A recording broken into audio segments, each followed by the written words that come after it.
Avec l'essor du marché immobilier, de nombreuses communautés nouvellement créées apparaissent dans tout le pays. Il s'agit d'une bonne nouvelle pour la croissance économique et le développement d'un voisinage soudé.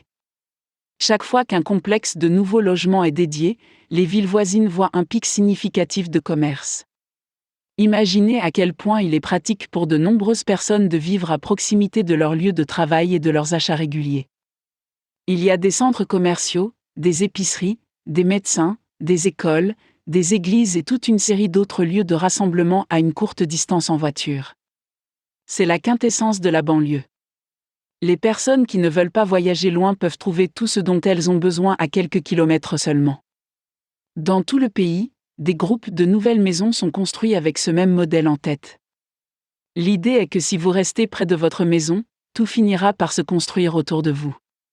À l'ère moderne, il n'est pas nécessaire que les banlieusards se sentent privés des biens et services des grandes villes.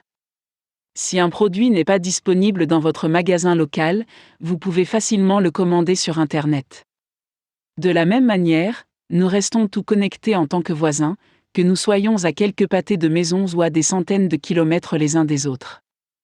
À bien des égards, les nouvelles maisons construites dans une région du pays sont à peu près les mêmes que celles qui sortent de terre dans les secteurs suburbains d'une autre région.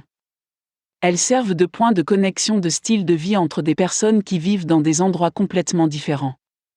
Pour illustrer davantage ce point, si deux familles des deux côtés du pays se rencontraient, elles auraient probablement quelques points communs. Elles se rendraient compte qu'elles vivent dans des maisons dont la disposition, la taille et la conception sont très similaires. Ces similitudes ne sont pas une coïncidence. En fait, elles montrent clairement que les paysages de banlieue s'homogénéisent de plus en plus.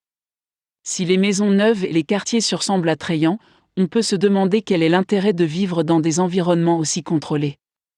Ce type d'environnement vaut-il la peine de renoncer au sentiment de diversité et d'individualité que possèdent d'autres zones plus urbanisées ?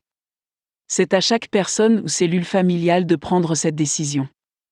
Dans l'ensemble, les cellules familiales semblent apprécier la stabilité que ces environnements plus confinés offrent aux enfants. Cela ne veut pas dire qu'ils sont meilleurs ou pires.